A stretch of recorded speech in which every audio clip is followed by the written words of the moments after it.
Assalamualaikum warahmatullahi wabarakatuh. Perkenalkan, nama saya Sri Widya Hati. Saya Rosnita Siregar. Kami dari kelompok 10 akan menyampaikan materi yang berjudul Pemikiran Pendidikan Islam di Sekolah Umum atau PAI. Ya, langsung saja pembahasan yang pertama, yakni tentang sejarah keberadaan materi PAI di sekolah umum. Sejarah keberadaan materi PAI di sekolah umum dimulai dari masa penjajahan Belanda dan Jepang, Orde Lama, Orde Baru, dan era reformasi. Masa penjajahan Belanda dan Jepang. Sebagai warisan kaum penjajah, pendidikan di Indonesia berdiri pada masa Fox 1607. Tujuan berdirinya sekolah pada masa itu untuk melenyapkan agama Katolik. Setelah Fox diambil alih oleh Hindia Belanda, penyebaran agama Kristen merupakan salah satu misi utama yang dibawa Belanda ke Indonesia. Selama Belanda berkuasa Indonesia, ajaran agama dilarang diajarkan di sekolah umum dan hanya boleh diajarkan di luar jam sekolah. Betapa kesulitannya umat Islam pada masa itu menyebarkan agama melalui lembaga pendidikan. Setelah penjajahan Belanda berakhir 1602 sampai 1442, diganti oleh Jepang yang berkuasa. Jepang agak berbeda dengan pemerintah Belanda. Kebijakan pemerintah Jepang lebih lunak dan bahkan berupaya merangkul umat Islam. Terbukti, pendidikan agama boleh diajarkan di sekolah negeri. Longgarnya kebijakan pemerintah Jepang terhadap umat Islam tidak berarti Jepang lebih baik dibanding Belanda.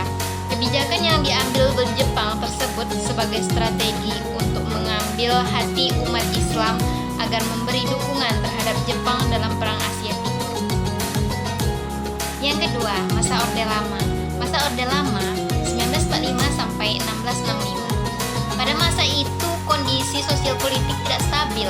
Ketidakstabilan situasi ini juga berdampak langsung pada perjalanan pendidikan bangsa, termasuk keberadaan pendidikan agama di sekolah umum. Setelah Indonesia merdeka, segera dilakukan upaya-upaya pembaruan dalam bidang pendidikan dan pengajaran. Juga keberadaan PAI di sekolah umum.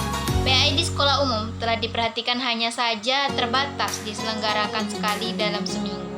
BPKNIP atau Badan Pekerja Komite Nasional Indonesia Pusat membentuk Kementerian Agama untuk menetapkan pendidikan agama di sekolah umum.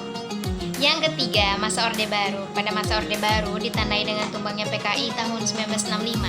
Perhatian bangsa Indonesia terkait akan pentingnya pendidikan agama juga semakin meningkat. Posisi pendidikan agama di sekolah sangat berubah sejak lahirnya Undang-Undang Nomor 2 tahun 1989 tentang Sistem Pendidikan Nasional. Pendidikan agama melalui undang-undang ini merupakan salah satu mata pelajaran wajib di setiap jenjang, jalur, dan jenis pendidikan. Yang keempat, era reformasi. Pada masa ini ditandai jatuhnya Soeharto pada Mei 1998 setelah 32 tahun berkuasa. Di masa reformasi ini, keberadaan pendidikan agama di sekolah semakin tak tergoyah. Dalam Undang-Undang Nomor 2 tahun 2000 disebutkan bahwa pendidikan agama di sekolah umum bertujuan untuk meningkatkan kualitas pemahaman dan pengalaman ajaran agama bagi siswa, guna meningkatkan keimanan dan ketakwaan serta pembinaan akhlak mulia dan budi pekerti luhur. Materi yang kedua yaitu pemikiran pendidikan Islam. Menurut Buya Hamka, pendidikan adalah pembentukan karakter individu, sedangkan pendidikan Islam adalah sebuah upaya untuk mengembangkan segala potensi manusia dengan panduan hidup Islami. Manfaat dari pendidikan Islam adalah untuk mempersiapkan anak didik yang tangguh untuk menghadapi tantangan zaman yang semakin berat. Tujuan dari pendidikan Islam adalah untuk mencapai kebahagiaan di dunia dan di akhirat. Ahmad Jumarillah mengartikan pendidikan Islam sebagai bimbingan jasmani dan rohani berdasarkan hukum agama Islam. Sedangkan Omar Muhammad Al-Qami Al-Saibani mengartikan pendidikan Islam sebagai perubahan yang diinginkan dan diusahakan oleh proses pendidikan. Pembahasan yang ketiga, pengertian pendidikan agama Islam di sekolah umum. Pendidikan agama Islam adalah upaya sadar dan terencana dalam menyiapkan peserta didik untuk mengenal, mengimani, memahami, dan menghayati ajaran agama Islam. dibarengi dengan tuntunan untuk menghormati penganut agama lain.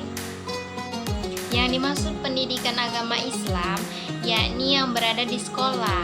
Diartikan sebagai suatu program pendidikan yang menanamkan nilai-nilai Islam melalui proses pembelajaran. Dalam kurikulum nasional, mata pelajaran PAI merupakan mata pelajaran wajib di sekolah umum sejak TK sampai perguruan tinggi.